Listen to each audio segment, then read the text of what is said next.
महाभारत के युद्ध के बाद बहुत से योद्धा बच गए थे। उनमें प्रमुख 18 थे। महाभारत के युद्ध के पश्चात कौरवों की तरफ से 3 और पांडवों की तरफ से 15 यानी कुल 18 योद्धा ही जीवित बचे थे, जिनके नाम हैं कौरव के कृतवर्मा, कृपाचार्य और अश्वत्थामा, जबकि पांडवों की ओर से युयुत्सु, युधिष्ठिर, अर्जुन, भीम, नकुल, सहदेव, कृष्ण, सात्यकी आदि।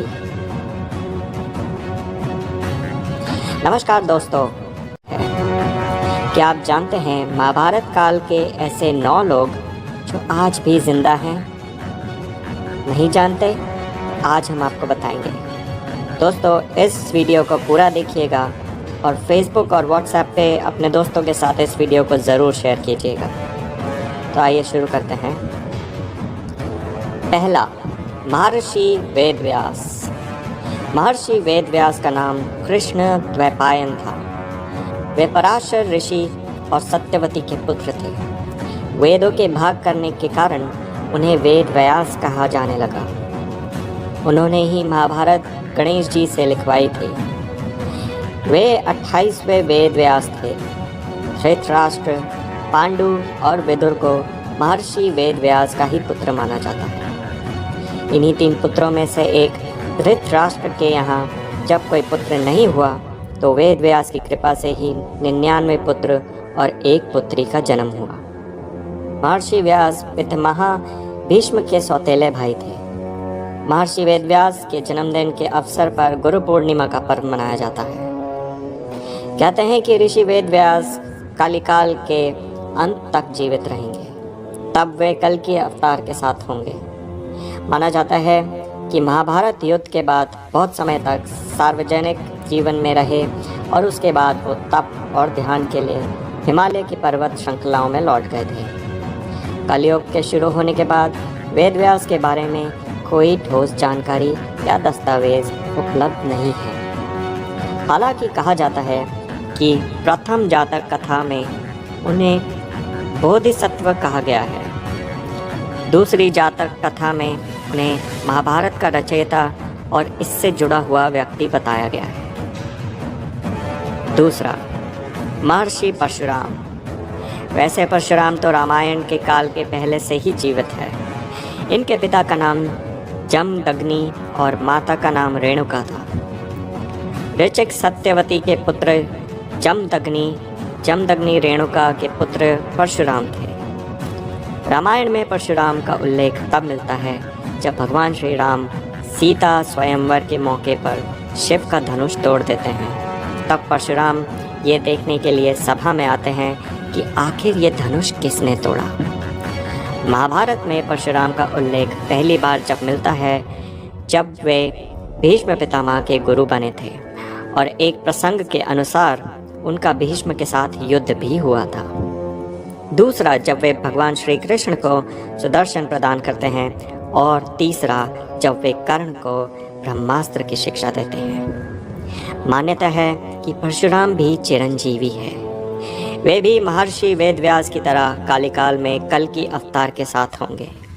कठिन तप से प्रसन्न हो भगवान विष्णु ने उन्हें कल्प के अंत तक तपस्यारत भूलोक में रहने का वर दिया है। तीसरा, महर्षि दुर्वासा। महर्षि दुर्वासा के बारे में सभी जानते हैं कि वे कितने क्रोधित ऋषि हैं। रामायण अनुसार महर्षि दुर्वासा राजा दशरथ के भविष्यवक्ता थे। उन्होंने रघुवंश के लिए बहुत भविष्यवाणियां भी की थी। दूसरी ओर महाभारत में महर्षि दुर्वासा कुंती को मंत्र देते हैं तो द्रौपदी की परीक्षा लेने के लिए अपने 10,000 शिष्यों के साथ उनकी कुटिया पहुँचे थे। एक जगह वे कृष्ण के पुत्र सांब को श्राप देते हुए भी बताए गए हैं। महाभारत काल में भी उनके होने की चर्चा कई जगह की गई है। उन्हें भी चिरंजीवी होने का वरदान प्राप्त है। चौथा, जामवंत। परशुराम और हनुमान से भी लंबी उम्र है अग्निपुत्र जामवंत जी की, क्योंकि उनका जन्म सतयुग में राजा बलि के काल में हुआ था। जामवंत त्रेता युग राम के साथ थे और द्वापर युग में श्री कृष्ण के ससुर बने थे। भगवान श्री कृष्ण को स्यमंतक मणि के लिए जामवंत के साथ युद्ध करना पड़ा था। जब श्री कृष्ण युद्ध जीत रहे थे तो जामवंत को आश्चर्य हुआ। उन्होंने तब अपने प्रभु श्री राम को पुकारा और उनकी पुकार सुनकर श्री कृष्ण को अपने राम स्वरूप में आना पड़ा।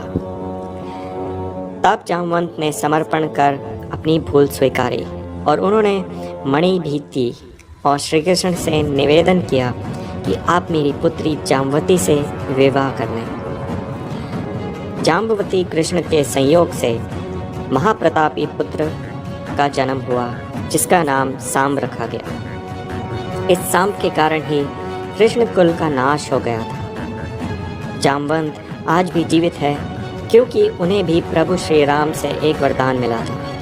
वे भी कल के अवतार के समय उनके साथ रहेंगे। 5वां, हनुमान जी। सर्वशक्तिशाली और भक्तों के कृपालु हनुमान जी के कारण ही राम और रावण युद्ध में श्री राम जी की विजय प्राप्ति हुई थी। उनका प्रताप तो चारों युगों में है। वे त्रेता युग में श्री राम के समय में भी थे और द्वापर में श्री कृष्ण के समय में भी थे। बहुत कम लोग जानते होंगे कि महाभारत के युद्ध में श्री हनुमान जी के कारण ही पांडवों को विजय मिली थी। अर्जुन और श्री कृष्ण को उन्होंने उनकी रक्षा का वचन दिया था, तभी तो वे उनके रथ के ध्वज पर विराजमान हो गए थे। इससे पहले वे भीम का अभिमान को चूर चूर कर देते हैं जब एक जंगल में भीम उनसे अपनी पूंछ हटाने को कहते हैं तो हनुमान जी कहते हैं, तू तो शक्तिशाली है, तू ही मेरी पूंछ हटा दे। लेकिन भीम अपनी सारी शक्ति लगाकर भी जब वो पूंछ नहीं हटा पाते तो वे समझ जाते हैं कि ये कोई साधारण वानर नहीं, स्वयं बजरंगबली है। 6, मयासुर। रावण की पत्नी मंदोदरी के पिता अर्थात रावण के ससुर थे। देवताओं के शिल्पी विश्वकर्मा थे तो असुरों के शिल्पी मयासुर। मयासुर ने रामायण काल में कई विशालकाय भवनों और शस्त्रों का निर्माण किया था। रामायण के उत्तरकांड के अनुसार मयासुर कश्यप ऋषि और उनकी पत्नी दिति का पुत्र था। ये ज्योतिष, वास्तु और शिल्प के प्रकांड विद्वान थे। इसका मतलब मयासुर सतयुग में भी थे। मयासुर ने ही महाभारत में युधिष्ठिर के लिए सभा भवन का निर्माण किया जो मय सभा के नाम से प्रसिद्ध हुआ। इसी सभा के वैभव को देखकर दुर्योधन पांडवों से ईर्ष्या करने लगे और कहीं ना कहीं यही ईर्ष्या महाभारत के युद्ध का कारण बनी। मयासुर ने द्वारका नगरी के निर्माण में भी अहम भूमिका निभाई थी। मैंने दैत्यराज वृषपर्वन के यज्ञ के अवसर पर बिंदु सरोवर के निकट एक विलक्षण सभागृह का निर्माण कर अपने अद्भुत शिल्प शास्त्र के ज्ञान का परिचय दिया था। महेश्वर भी आज भी जिंदा हैं। 7वां, अश्वत्थामा। अश्वत्थामा द्रोणाचार्य का पुत्र और रुद्र का अवतार था। अश्वत्थामा को संपूर्ण महाभारत के युद्ध में कोई हरा नहीं सका था। हालांकि इसमें संदेह है कि अश्वत्थामा आज भी जिंदा है या नहीं, क्योंकि भगवान श्री कृष्ण ने उन्हें 3000 वर्षों तक सशरीर भटकने का श्राप दिया था। कुछ लोग भविष्य पुराण का हवाला देकर कहते हैं कि वे कलयुग के अंत में जब कल की अवतार होगा तो उनके साथ मिलकर धर्म के खिलाफ लड़ेंगे।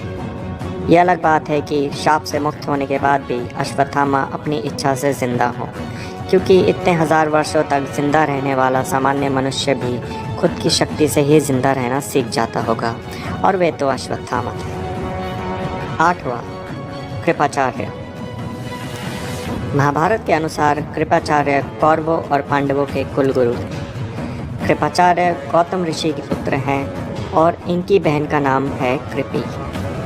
कृपि का विवाह द्रोणाचार्य से हुआ था। कृपाचार्य अश्वत्थामा के मामा हैं। महाभारत युद्ध में कृपाचार्य ने भी पांडवों के विरुद्ध कौरवों का साथ दिया था। कृपाचार्य की गणना 7 चिरंजीवियों में की जाती है, जिनमें विभीषण, राजा बलि भी शामिल है। 9वां, ऋषि मार्कंडेय। भगवान शिव के परम भक्त हैं ऋषि मार्कंडेय। उन्होंने शिव जी को तप कर प्रसन्न किया और महामृत्युंजय मंत्र सिद्धि के कारण चिरंजीवी बन गए। मार्कंडेय ऋषि वनवास के दौरान युधिष्ठिर को रामायण सुनाकर धैर्य रखने की सलाह देते हैं। दूसरी ओर महर्षि जैमिनी के मन में महाभारत, कृष्ण और उसके युद्ध को लेकर कुछ संदेह था, तो मार्कंडेय ऋषि ही उनके संदेह का निवारण करते हैं। मार्कंडेय ऋषि को भगवान शिव से चिरंजीवी होने का वरदान मिला हुआ है। तो दोस्तों, ये थे महाभारत काल के ऐसे 9 लोग जो आज भी जिंदा हैं। कमेंट में लिखकर बताइए कि आप क्या सोचते हैं इसके बारे में। इस वीडियो को देखने के लिए बहुत बहुत शुक्रिया। अगर आपको ये वीडियो पसंद आया तो कृपया इस वीडियो को लाइक और शेयर करें और सब्सक्राइब बटन और नोटिफिकेशन बटन दबाना ना भूलें। नमस्कार।